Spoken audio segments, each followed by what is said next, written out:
Hey, what's up, Brainiacs?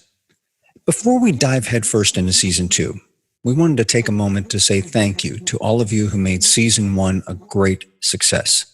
This last episode of ours, the Christmas show of 2020, was our highest viewed episode ever. Thousands of you tuned in to see our good friends John Elefante, the former lead singer of Kansas, and the former lead singer of Flyleaf, Lacey, Sturm, and her husband Josh. We promise you that season 2 will be filled with guests just as good as this, if not better. So we hope you tune in. Now, we wanted to wrap up season 1 in a kind of fun way, so we put together a kind of best of show. We gathered clips of all of our guests from season 1, and we also included all of the wonderful banterings between the Big M and myself, including this first one that we're going to kick off with that's never been seen before by anybody. Now, before we started the show, Mark and I did a kind of test run to see if we could carry on this banter as good on camera as we do off camera, and to see if the chemistry was there. And so we thought it'd be fun to include this little clip here from that test run just for fun. So we hope you all enjoy it, and we hope to all see you again in season 2. Let's do this.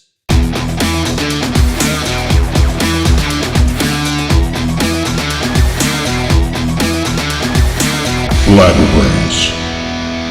I'm not defined. Thank God I'm not defined by my past. I'm not the same guy I was 20, 30 years ago. None of us are. And it wouldn't be fair for someone to bring up something that the way that I lived 30 years ago and attach it to who I am now. And I think that when you have that in mind, it's not fair to do that to anybody politically or celebrities or whatever. People you see in the limelight or in the public eye. I don't think it's fair to do that to them. So you and Mel Blanc, man, what great company to be in. Woo! Holy cow. Woo! I mean, how are you going to fill those shoes, man? It's wild because when I first got like the audition, well, and the guy, I've known him because I used to work on like the Amanda Show and some other shows on Nickelodeon. And so the guy that was putting this together said, "Hey, man, I might have a part for you. It's like a little tiny kind of Neanderthal, unsophisticated gorilla rock of a guy." And I went, "Yeah, that's me." The Brian Head Welch concert that I went to, I took my brother, who's 3 years younger than I, to that concert, who was lost and had addictions. And because there was a smaller crowd that night, Brian was out among the people in the merch area, and Brian Head Welch began to speak with my brother, and along with my friend Doug Naden, who now one of my best friends in Atlanta. They gave their testimony, and he told how he got off drugs and all that, and they laid hands on my brother and they prayed for him, and it changed my brother's life. That's amazing. And just in 2015, my brother's roommate stabbed him in the back and killed him. What? Yes. And I know where he is because of that moment. And so maybe that'll give you a little deeper insight as to why I support these people. Yes. They're changing lives. They're saving lives. They are helping with people with self-harm and suicide. And, music is medicine. Right. Absolutely. It soothes the soul. 100%. And I just wanted to give that testimony to let people know that my brother walked away that night and said, if he can do it, I can do it. Yeah. I think that that's amazing. And that day really awoke something in me, to be honest with you, Mike, because I always let people for the last, my entire professional career, judge this book by its cover because, people look at me and I've got a bubbly disposition and they pretty much think because I'm happy that I never had to overcome anything hard in my life. And that's a far cry from the damn truth. And I've been having to be a fighter, like a little female Rocky, the underdog my whole life. And it has not been easy, but overcoming all of that and then getting back there, it really made me realize that it's time for me to stop letting people judge this book by a cover. And it's okay. And I wanted to look fear in the face of facing all of the bad things that had happened to me, because I got to hide behind that mask of what people thought that they saw in me. And it was a nice escape for a few years, but I realized coming back there that this entire gymnasium could be full of either people that are like her or people that are like me. And I want to help them. I want them to know that, the bullies don't win. And then if something bad happens, that you shall rise above and that overcome. you can. I'm not sure a lot of people know your relationship with Dave Amato, but Dave played with you in Mastodon. Now I know he played on your most recent version of Mastodon, but did you play with him earlier as well, or how long have you known Dave? I've known Dave 35 years. Wow. Okay. So about as long as me and Mark have known each other, almost. In fact, here's how I met Dave Amato. I walked into I think I was on a recess from a tour with Kansas. My personal friend and personal roadie was with me. We went out to a club, and we're sitting, and there's nobody in the club. And there's this band with David Amato, Jonathan Cain's brother, who they call Muggs, is on drums. And they start firing up Fire with Fire. It's like, what? Wait, they're covering your song? Well, yeah, I was the only one there. How can he not notice? That's funny. As soon as they finish the song, they introduced me and say, John, if you want us to do it again, man, come up and sing. It's like, I have to now. So ever since then, I've been best friends with Dave Amato. He's a dear friend. Yeah. And actually, Dave Amato, the very, very first showcase after I left Kansas, we did for Geffen Records. He was my guitar player, and what's her name? Betty Davis Eyes.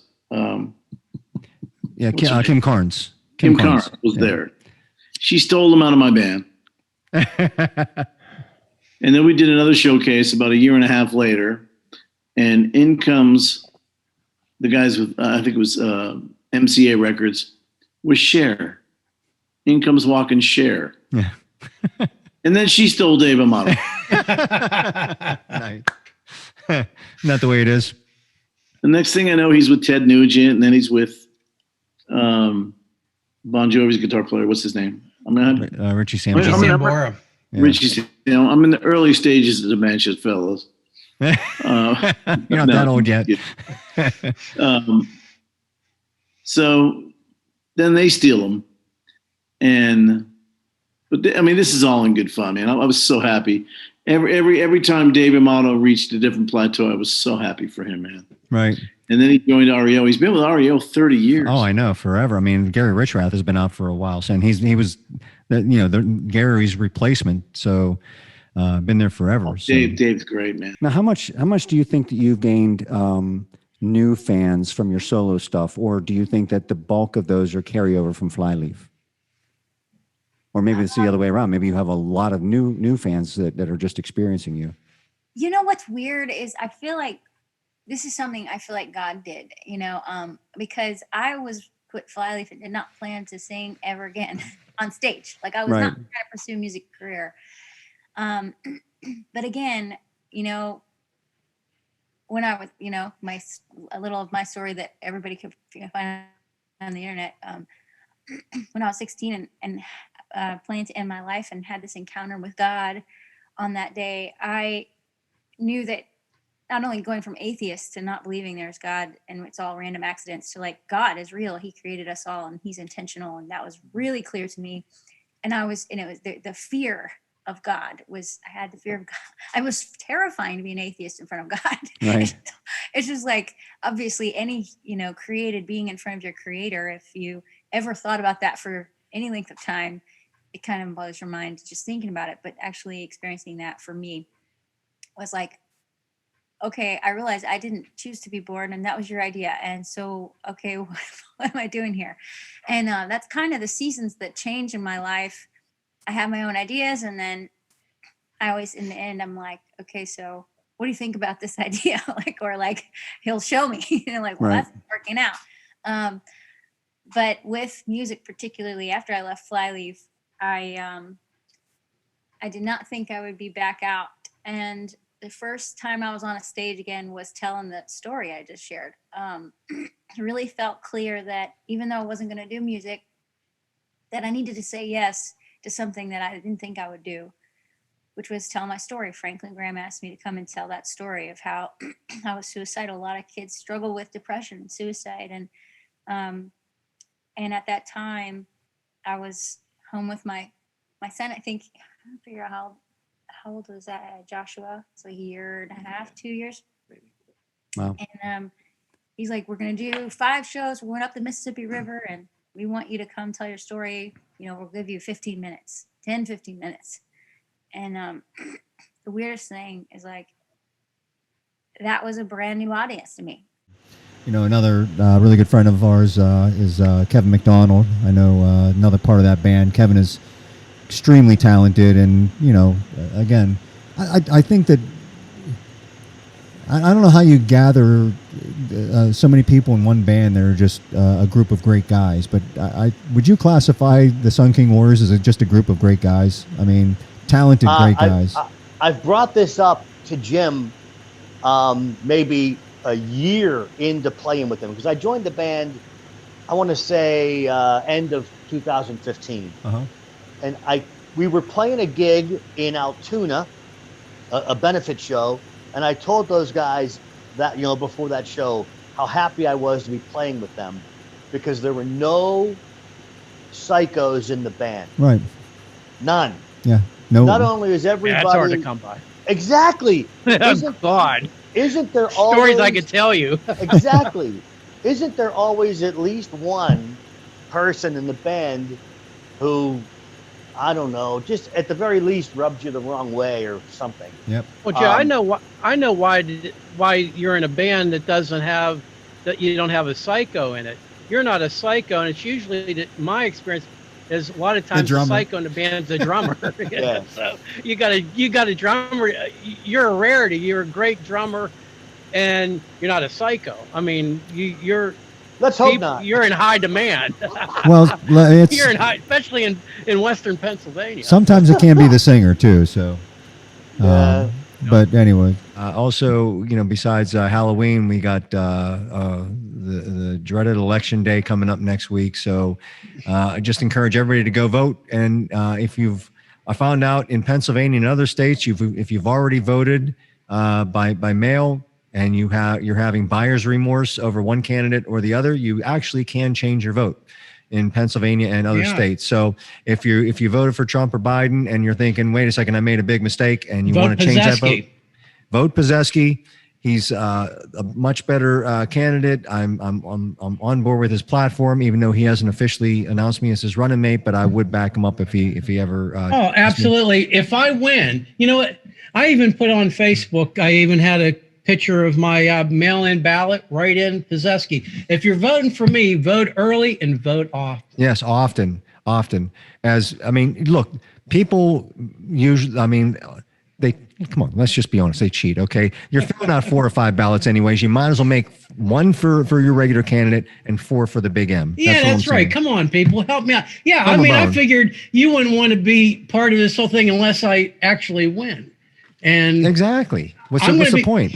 Yeah, so what I'm going to be doing is I'm doing a little bit of research, and probably the next day or so, I figure a good campaign song that I could find somebody that will do my song, just like all the other big candidates, I think will be what I need in this next week to put me through. In fact, I'm going to work on it tonight, and I'll have it up on my Facebook page probably sometime tomorrow. And hopefully whoever the artist is that I pick in their hit song, they're going to do it when they swear me in January. And what the hell, why I'm at it, we're going to, for the inauguration, we're going to have the whole Motley Crue, Poison, Def Leppard, Joan Jett concert, and it will be on TV, in stereo, no pay-per-view. It's going to be free for the country. Hey, I mean, that's that. If you can't get behind that platform, what can you get behind? I mean, I don't get it, you know.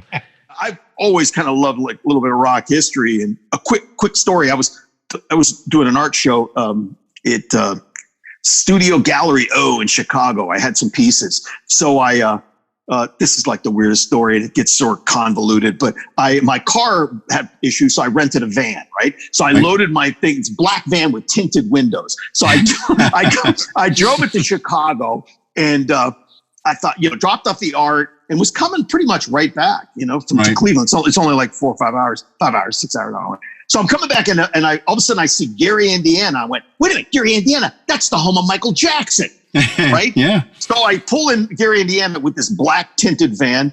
Gary, Indiana looks like the bomb was pretty much dropped on it. Except for Michael Jackson's house. That's pristine. It's like the bomb. Right. And it was like the house was left intact. And so I'm over there and I'm like, man, look at this. Other people are there. I'm taking pictures in front of Michael Jackson's. This is just like this past year. Right. And I'm like doing it, and then I waved to a couple neighbors and they're like, man, what's that? Who's that narc over there? Who's that cop? What's that cop doing over there? I had dark sunglasses in a tinted van. Either I'm a cop, right? Some kind of molester, or I'm dealing drugs. Drugs, right?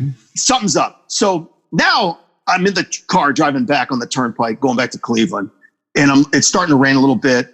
All of a sudden, I said, well, I'm going to put up these pictures on Facebook of me by the Michael Jackson house. This is amazing. And a video of me. I start getting my pings. My kids are pinging me going, what are you doing? Michael Jackson's nobody likes Michael Jackson anymore. He's the freaking molester. Take those down. What are you doing, Dad? Right. Take those off. And so I'm like, oh no. So I'm trying, I got to take these off. Right. Now I'm driving. I'm going 70 miles an hour in a black van. And I'm taking them off Facebook. Right. All of a sudden, like I passed like these trucks in the middle of the road. I'm like, what are they doing? Like, they're doing like road service, pickup trucks. So I'm going past 2 of them, and I'm like, a couple truckers, doing a handoff or something. Right. 2 seconds after, these trucks are behind me, pickup trucks, what? And I see this like, whoop, whoop, whoop, whoop, whoop, whoop. They're cops, and I'm like, oh my god. Oh, so I pull over, pickup truck. Right. Cop gets out and goes, you're swerving back there. He goes, were you texting? Now, at this point, I threw my phone in the other seat. I'm like, shit. I threw it. Now, all I had to do was say, yeah, officer. Yeah, I was at the Michael Jackson house. I was deleting pictures. Yeah. But here's me now. I thought, that's a stupid story. I better come up with something better than that. You told me you were drinking. You told me you were drinking. And I said, I'm just coming out of Chicago, and my sister had a breakdown and went to visit. I'm telling him a totally stupid lie. And he goes, breakdown? I go, yeah. He goes, some emotional. I go, well, she's on a cut. She'll be fine now. And he goes, so you just drove up to go see her? He goes, well, I'm not going to hold you long. It's emotional. Just watch where you're going. He goes, is this your vehicle? And I go, no, actually, it's not mine. Where's your vehicle? I go, well, it broke down. So, and he goes, what do you have blankets in the back for? And I go, well, I had art in it. I'm an artist, and I had some stuff. He goes, are you sleeping in the van? I go, no, I just went up. So now the story's getting deeper. Right. He goes, do you, can you come in the truck with me? We'll just kind of fill out this. I want to talk to you in the truck. I went, okay, sure. So I'm in now. An hour he kept me. He grilled me for so what are you doing? You got any drugs in there? Anything? He goes, why would you have a truck he goes, and so you went up. And so I thought, all right, I got to get deeper than this cop. So I started getting into so anyway, she's on this Alexa. It's like 5 millimeters. He goes, and she was also mixing with stuff and on this and she's real detailed about it. Yeah, really super detailed. Almost to the point I thought, I'm going to mess with his head, just like he's trying to mess with me. I went, yeah, and she's on this. And I go, you know what? I said, and probably she's drinking. I said, have you ever taken prescription drugs with a beer? You don't do that, officer, right? You don't do. He goes, no, I don't. I go, and that might have been what happened. Because all of a sudden she's talking to herself. She's doing, and then he goes, all right, well, okay. And he goes, so yeah, maybe you should stop and take a break and get coffee next. So he lets me, but it was an hour. So dude, here's the bottom line. Don't lie to cops. Don't drive vans that have tinted windows because you look like you're running guns or drugs. And I blame Michael Jackson. There it is. How did you get started in all this? I mean, where did it take off from you? Was it something you lucked into? Is this something you progressed into? Where did that all start? Well, let's see. We'd have to go way back because I'm really old. But I'll give you a couple of snippets just to give you an idea how it kind of got that way. My first job at 17 was working in a Christian bookstore in the 80s, and became a manager, sold tickets to concerts, helped, at merch tables and things like that. At that, while I was doing that, went to Christian booksellers conventions, met a lot of the bands, watched things, debut of This Means War with Petra, and got to meet Petra at that, back then. Nice. And, met all the authors. And so anyway, I kind of got into it then and got my feet in it. But then after we finally began to start our family, which it took us 11 years to start our family, not on our own choosing, but not Lord's everybody timing. has that kind of fortitude. Trust me. Some might say you're lucky. Yeah. We were very blessed finally to have 2 children, but I retired from the Christian the Christian bookstore, and continued, of course, listen to Christian music and that sort of thing. But that was kind of the first stages. And then we got into ministry, and then my husband was a minister of youth, and we would go to events and things. But I don't think really things took off doing to kind of the things that I'm doing now until we started going to concerts with our kids when they became teenagers. I'm going to take these off now. Go ahead. Yeah, you're fine.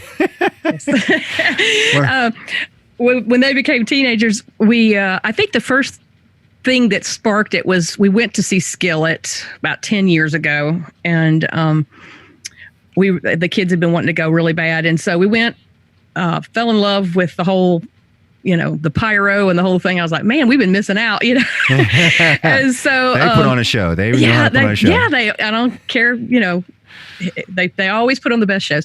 So anyway, my daughter began to draw pictures of Skillet. Ended up, Ben Cassica used her art for their podcasts.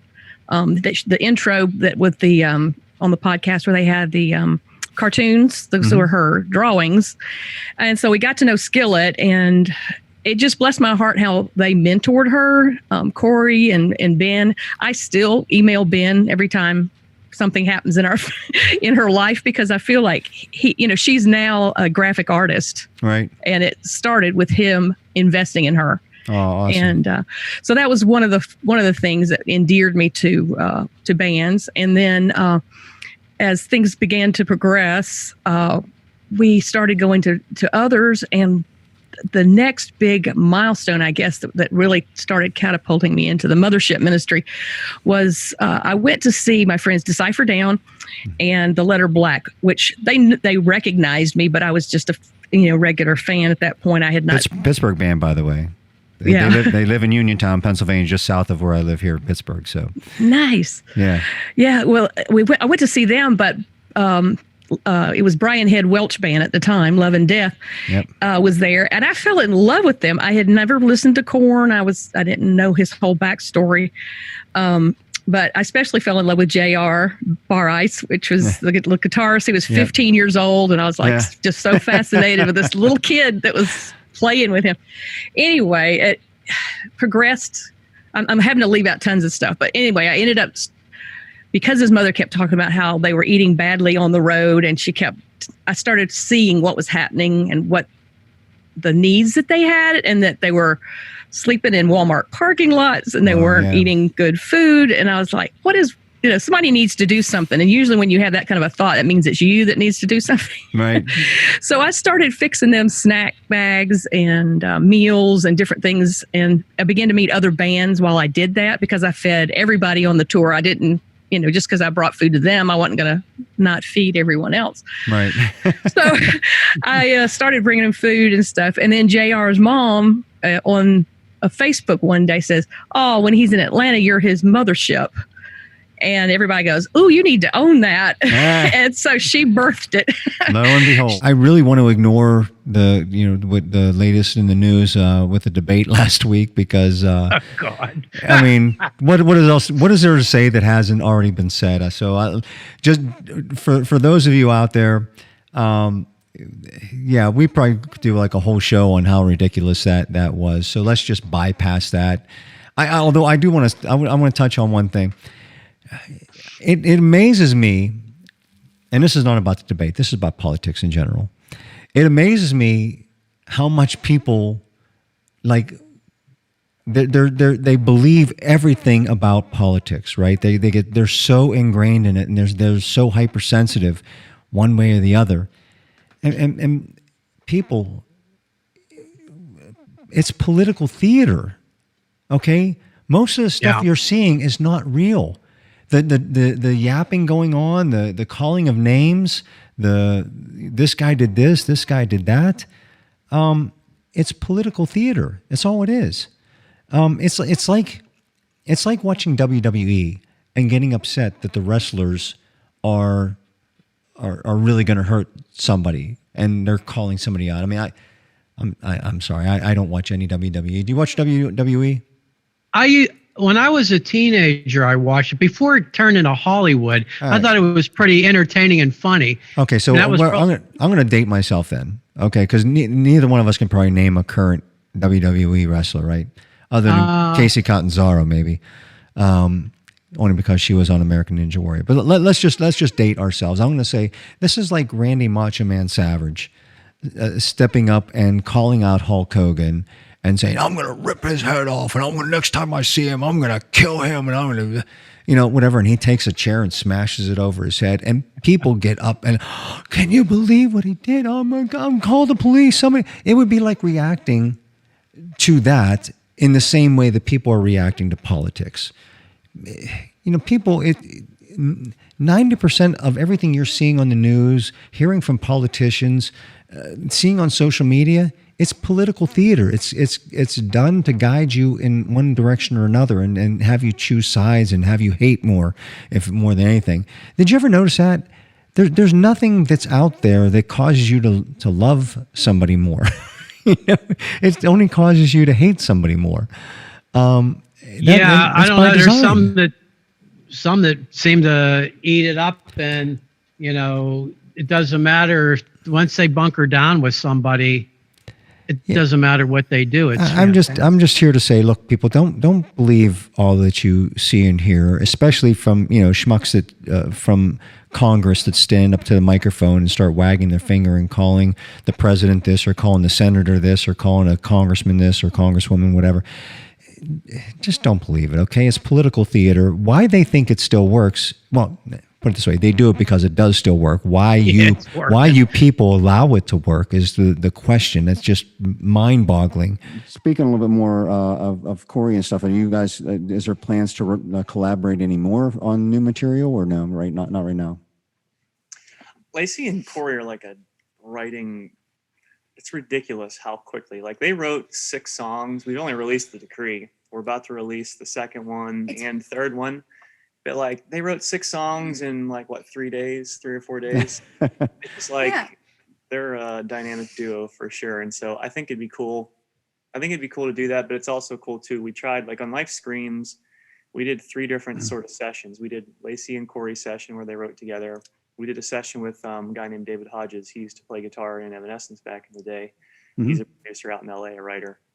And then we did stuff where it was just our band here in Pittsburgh in the basement, Nirvana style, in the garage, just throw the amps on and just see what comes out. So like the other 2 are very calculated, official writing sessions. Yeah. And the other one was just like, let's just jam and see what happens. I think the only song that came from that we used was Rot. I think that was the only one that was actually from like those sessions there, but the rest were mainly for that. So I like kind of spreading that out a little bit so it doesn't have sort of the same sound, you know what I mean, throughout the album. Right. Yeah, it's Corey is definitely I would say she's a genius. I think that is probably the best way. She knows, she hears things in her head constantly. She constantly has songs going in her head. She wakes up with songs in her head. Wakes up and looks like she's going on stage. Like, she is. I've never seen her off her game ever. Right. And I stayed there and I'm like, well, she's in the right field. that is her thing, and she's excellent. She's just she's just Well, it's probably also a nice release too to do something outside of Skillet to collaborate with you because Yeah, the first time that we wrote together, she said something like, I like working on music when we're not touring to remind myself that I like it. I'm like, yeah. And she's one of the smartest people that I've ever met. She's a really deep person. She's like, we have a lot of levels that we connect on, and she's just so honoring and so kind to me. Like, I feel like it's too much sometimes. I'm like, how do you put so much trust in my opinion about that? Because I really don't know. I'm not really, like, she's a real musician. She knows like all the instruments. She knows right every aspect. She knows recording. She knows everything about like radio and what they can eat and all the things. And I'm just like, I don't know what I'm doing. Like, I don't know what the note is. I don't know how to read nothing. I don't know. I barely know how to, I know like 3 chords on the guitar. Like, I'm just like, I know, well, a little more than that, but I just think it's crazy because she's just so honoring of me and she's so great about it. And I think that's why we wrote together so quickly. She really trusted me. And then she's just really great at making songs. Right. And so, and I just caught on. I mean, it's a really easy way to write. It's easy. Just this past weekend, my daughter who goes to Penn State, Billy Ray Cyrus did a special acoustic live. How's their team doing? What's that? How's their team doing? Let's not talk about it. They suck. Go ahead. Oh my gosh. But but anyways, so Billy Ray Cyrus was playing just for the Penn State students over the weekend, and it looked like he was like sitting in the corner of an attic somewhere and playing acoustic guitar. But that guy is just you wonder like that Miley that apple fell so far from the tree from where Billy Ray is. Billy Ray's, he's singing Amazing Grace on his streaming, you know what I mean, for these kids at Penn State and stuff. And I'm thinking to myself, and then I started talking to my daughter and she's like, Miley's not the same Miley she used to be. She's changed a lot. I'm like, oh, I haven't. I'll tell you, she can definitely sing though, man. She's got so much talent. She's got so much talent. On that music show that she's on, what is it? She's doing The Voice now. And she seems actually pretty cool with everybody. You know what I mean? She seems to be doing everything she can to help. I'm hoping she comes around. Along. I'm hoping she comes around. I'll draw a good example. I think, hopefully, she's young, man. What is she? 25? She's something like that. She's very young. I was 25. I couldn't tie my shoes. Well, exactly. I think that, and if anybody disputes this, they're lying. My brother Dino discovered Katy Perry. Really? Her name was Katie Hudson. Right, I know that. Saw her at a church in L.A. She was warming up a 5-band showcase. She was only the warm-up. She did 3 songs on acoustic, yada, yada. And the showcase got over with. And my brother Dino said, who's that little girl that warmed up the show? Oh, that's Katie Hudson. Her and her parents are part of the church. And he said, can I meet with her? And so I think he stayed over a day after and met with her and her parents. And then she flew out to Nashville and we signed her to our label and she did 2 records for us. But I see, to fast forward, I see Katy Perry coming around. Really? I hope so. And as a believer in Christ, we need to keep her in prayer because she's a big influence over young gals. Yeah, much like Miley. But she was before she became known as Katy Perry, she was singing. She sang a song with POD,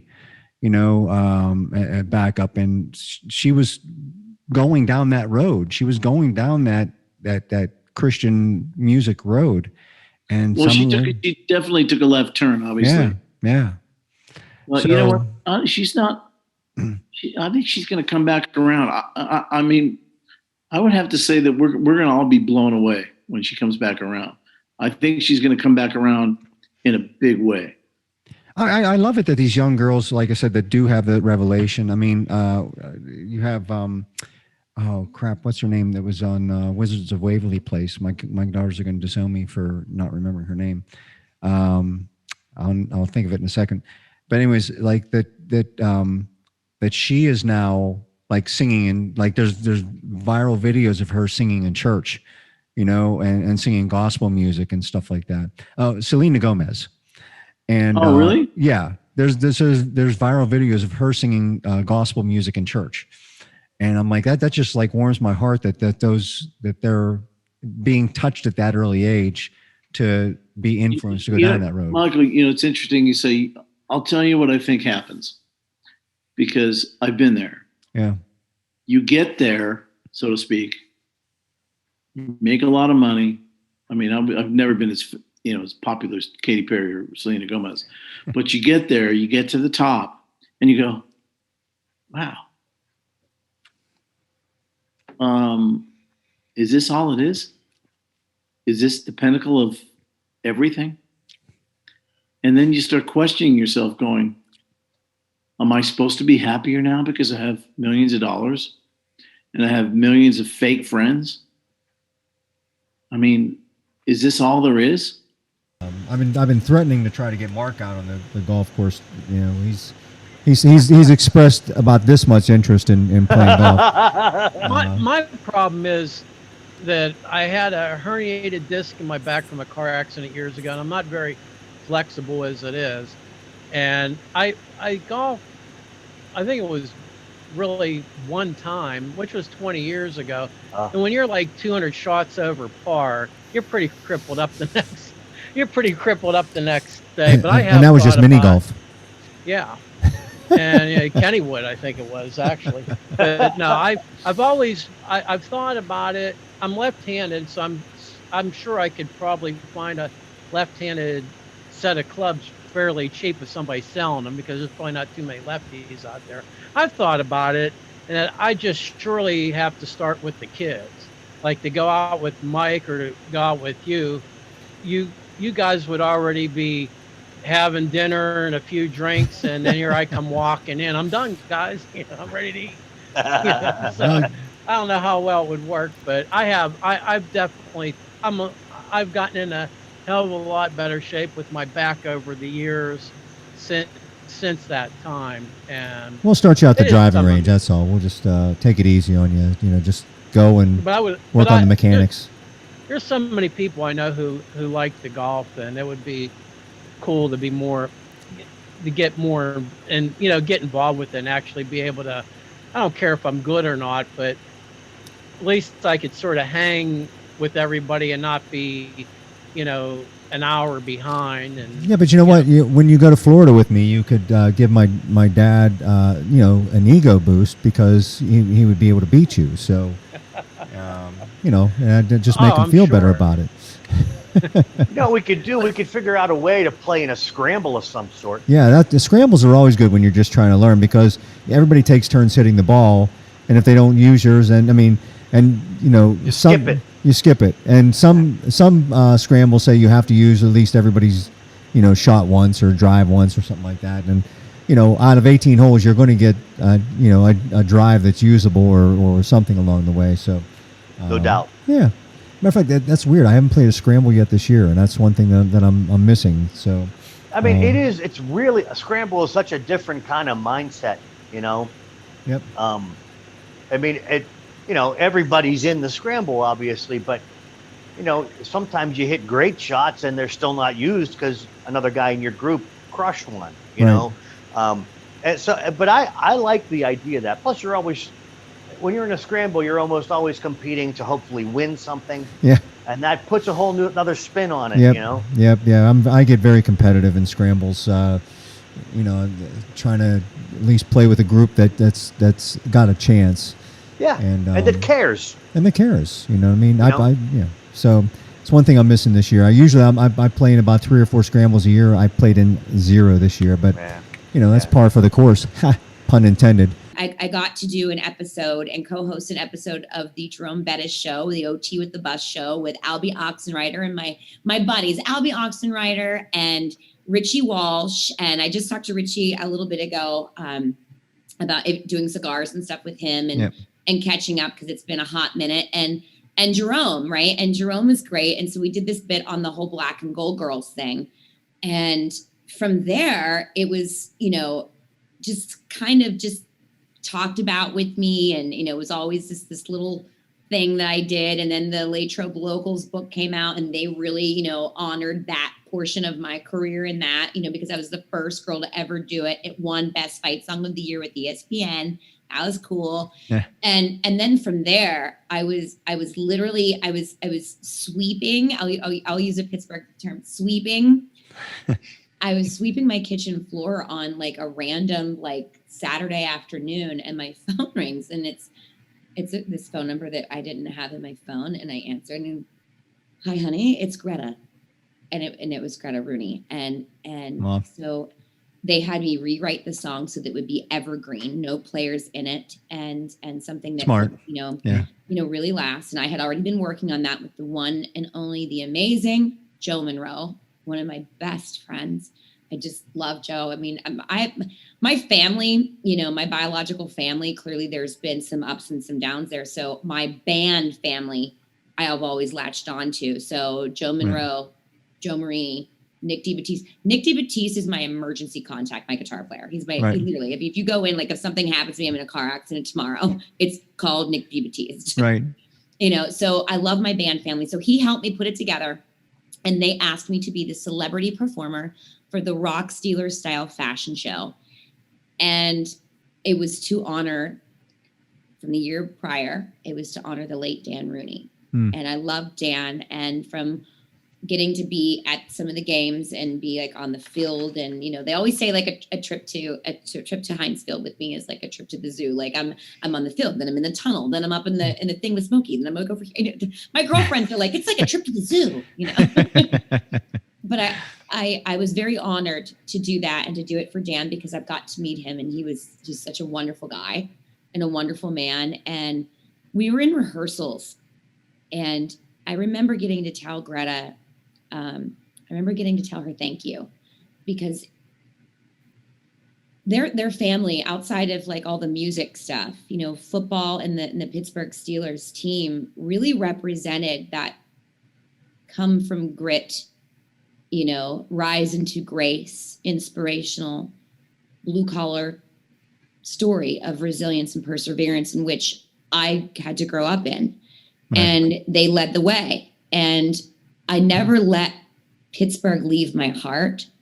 And a lot of what the Steelers organization represented was a part of that heart and that soul of mine. And so to get to sit there with her, and she's so sweet. She's one of the nicest people you'll ever meet. And for her to give me this great big hug. It was really beautiful to get to, you know, to say thank you, because her family really inspired me to keep going and to do all those things, to be like them. And, you know, I explained Pittsburgh to people, you know, who love the Steelers. I said, you know, to bleed black and gold, I said, it means more than just the game of football. It means overcoming. It means resilience. It means perseverance. It's a way of life. I mean, the way that our team came along in the 70s and saved our asses as far as being positive and having something to look forward to when all else around us was falling down. And I mention this because life is that way now, and we're 6-0. Just saying.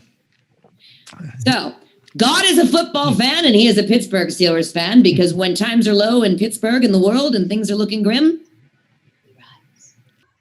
The whole basis of what you and I like to do is we don't like to get too serious. You know, we like to try to keep things a little more lighthearted. I think that's what people like about this show, is that we have serious conversations, but don't get uber uptight about everything. But, you know, just in today's time and everything that's going on, it's hard to find, you know, something to laugh about. You know, you need some sort of escape. Maybe this show can be the people's escape. Who knows?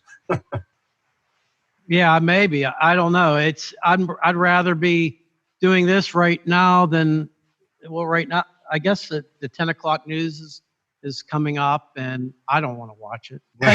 I've seen enough. I work from home, and I have a TV on in the background much of the time. It's not up loud, but it's usually something, it's going to be news or something where there's a lot of talking, where if I have to get on a call real quick or somebody calls in that I don't have the theme from the Brady Bunch in the background. It actually has it sounds a little more professional. And Right. man, I'm to the point now where I think you made a reference on Saturday about going up into space. They had the right idea, because They got out just in time, man.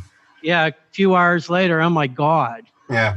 It's been a bigger mess since. I thought we would be talking about how things are starting to open up a little more, and even though there's still a threat and everything with the coronavirus, I figured things would be a little more lighthearted. And now all of a sudden, just like, wow. And how did we skip over the murder hornets? There were supposed to be murder hornets. What happened to them? You know, I never really read anything about them, but somebody told me that There were warnings saying they were coming. That they found a couple of them dead here in the U.S. What was like a year and a half ago. Yeah. Maybe I have that wrong, but I thought it was something that was not even anywhere near being a threat as of right now, and I thought maybe they were just trying to. I just think that they're trying to throw everything but the kitchen sink. Now they're saying that there's an asteroid headed towards Earth that's going to narrowly miss us, this year. You know, there was an earthquake at Yellowstone Park, near their, volcano. Just like, what else is going to happen? These are the signs of Armageddon, it seems.